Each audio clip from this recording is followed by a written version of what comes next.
Hey everybody, thank you so much for joining me today. So I'm so excited to be doing the weekend challenge, and it's with Scrapbooking with me. I will have links to the Facebook pages and all the social media down below. And our sketch for this weekend is coming up. We found it on Pinterest.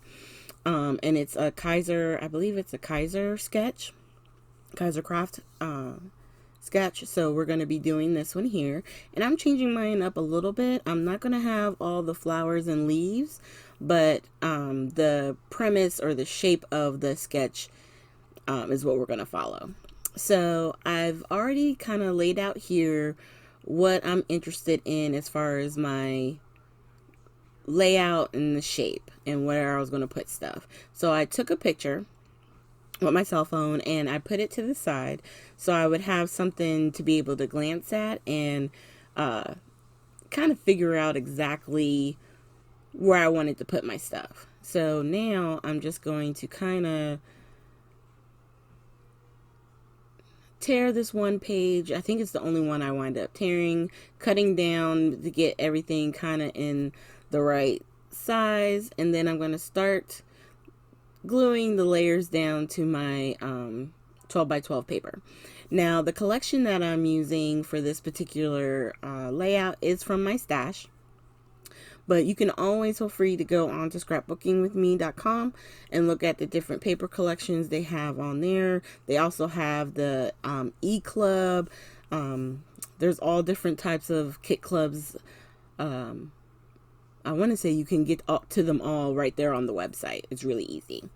And like I said, the links will be down below. So now once I put the glue in under my other pieces and got them kind of laid back, I'm going to add my 2 layers on that go on top before I add on my horizontal shapes. And of course, right in the middle of it, you got to run out of tape, right? So I'm just going to grab my new roll. And then once I got it set up here, we're good to go. And then I'm laying the photo back just so I can make sure where I'm putting my, basically the brown page down here at the bottom. And this photo, I will tell you, I saw it on Facebook. It does have its at copyright on there. And I didn't care that it was on there. The little girl was so cute in it, and I just felt like it went really well with these papers. It was super cute. So I went ahead and downloaded it, and I'm using it. So I have no affiliation with the young lady or whoever took the photo.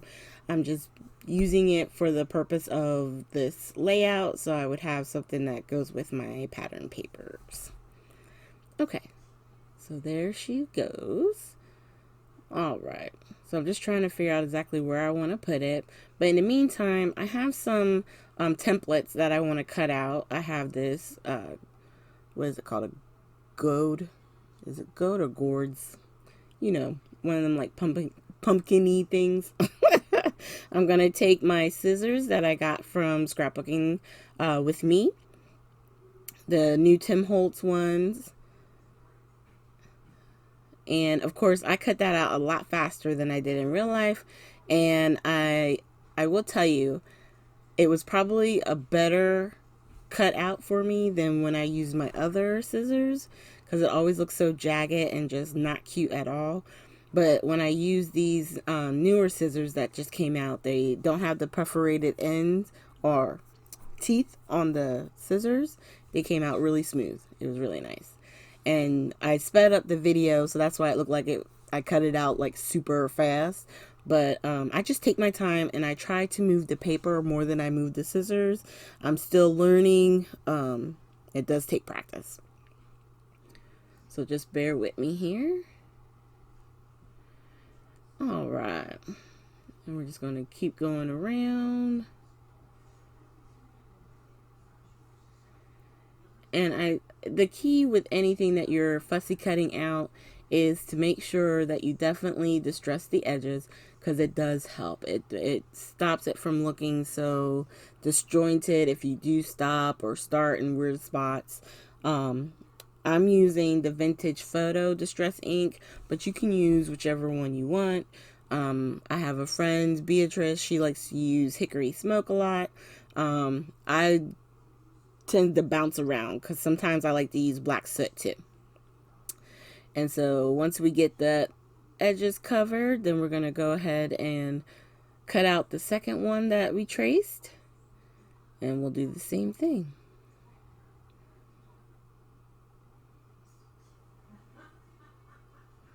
And you see, for the most part, it does work out that my scissors stay pretty still, but I still have to practice because there's some like shapes where it just doesn't look fully rounded nicely, so I always have to touch up.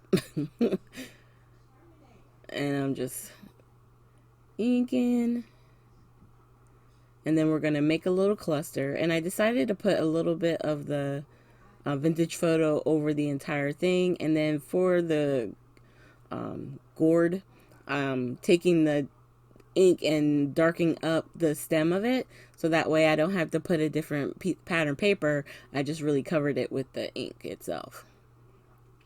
So those are our pieces. That's our little cluster. And when I did that, it actually almost looks like a turkey. It's weird.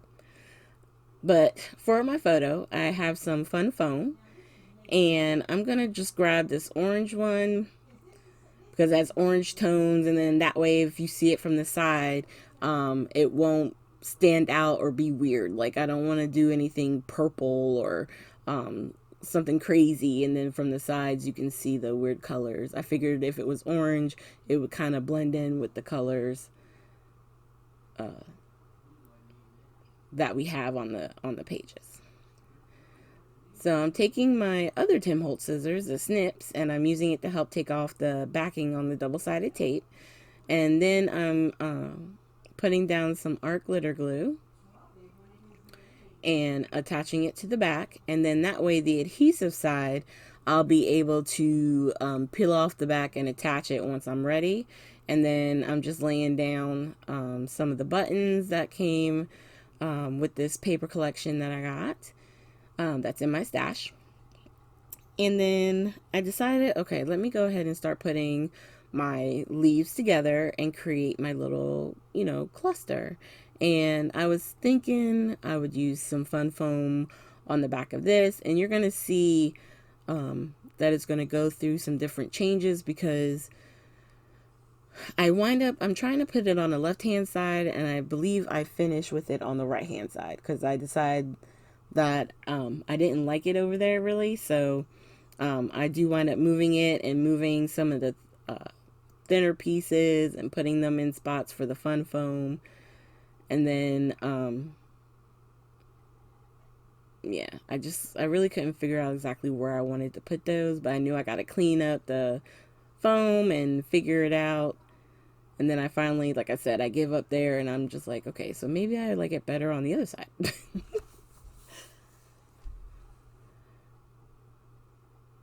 And it's amazing how things like this, it's the simplest thing, but I just couldn't really get it in the happy spot. There's that spot when you put something down and you look and you're like, yeah, that's it. There's no other movement. Without a shadow of a doubt, that's where it's going. I didn't have it this time, but that's okay.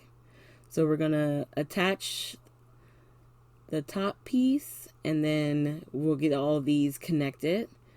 So we're going to go ahead and attach the photo.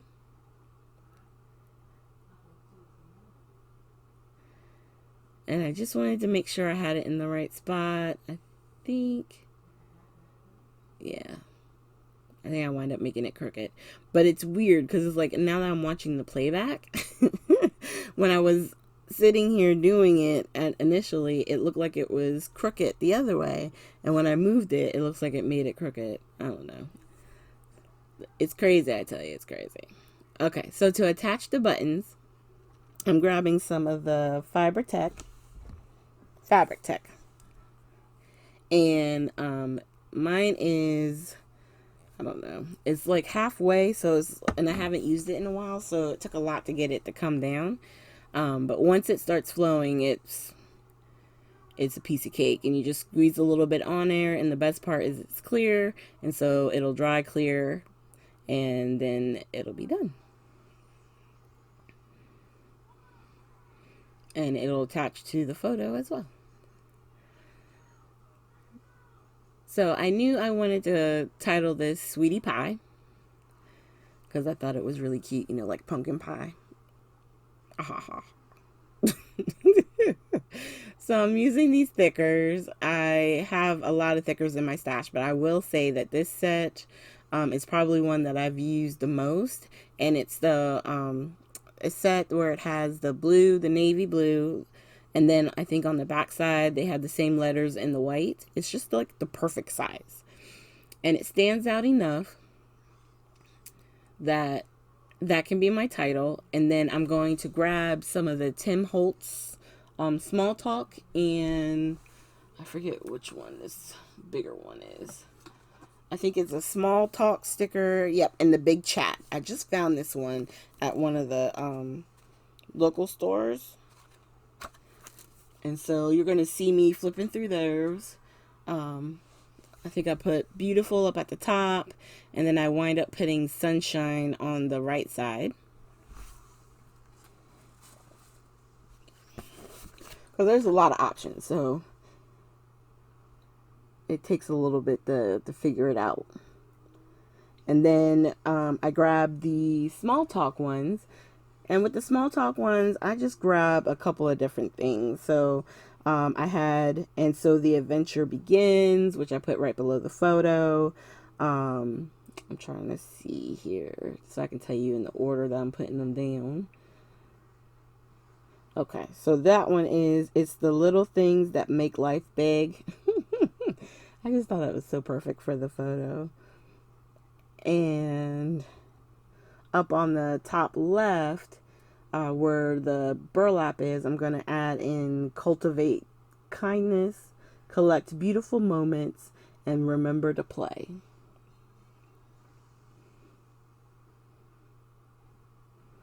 And those are the three that'll be on the side. And really, that's it. The layout itself is pretty much done. After this, once I wound up, I think, moving those, two of those into different positions, and I put a little bit of the glue on the bottom. I do wind up doing splatters to kind of finish it off because it had the buttons on it. I didn't want to do Nuvo drops or sequins. I was good with just the buttons. So I initially do 3 colors. I have some of the Distress Stain from Ranger, the Tim Holtz. I got the metallics. So I'm using Antique Bronze. I also use the Distress Spray Stain in the Picket Fence. And on this one, I also used the Heidi Swap, the Navy. And I haven't pre-treated my paper, so there's no gesso or anything like that on it. So it does help to have the splatters dry a little bit quicker. The only thing is you can still run the risk of smearing it, so I would definitely just, be careful. Maybe let it kind of sit for a minute before you move it around if you're taking pictures and stuff. Of course, I didn't do that, which is why I can tell you what you should do. Don't do what I did. But we're just doing, normally I do just the 3 colors. Before I took my photos of it, I did wind up adding a 4th color. And it was the gold. I'm trying to see where that is. Okay, I put it away. It's the tarnished brass I wind up using. And it's in the photos at the end, but it's weird because it's not really gold. It's not a bright yellow gold, but it has some gold flecks in it. And I just think that the splatters themselves, they don't take away from the photo and the layout. They enhance it in the end. And I liked how it turned out. So thank you guys so much for joining me today. Make sure you hit the like button and subscribe, and definitely check out Scrapbooking with Me on the Facebook page and the .com. If you use the shop at the .com, use my coupon code TT15 and you can get an extra 15% off on anything that's not already on sale. And I hope you guys join in on some of the challenges that they have, especially for the weekend. And we always have something going on almost every day of the week. So definitely check us out, come join us, and have some fun. Thanks again, you guys, and I hope you have a great day.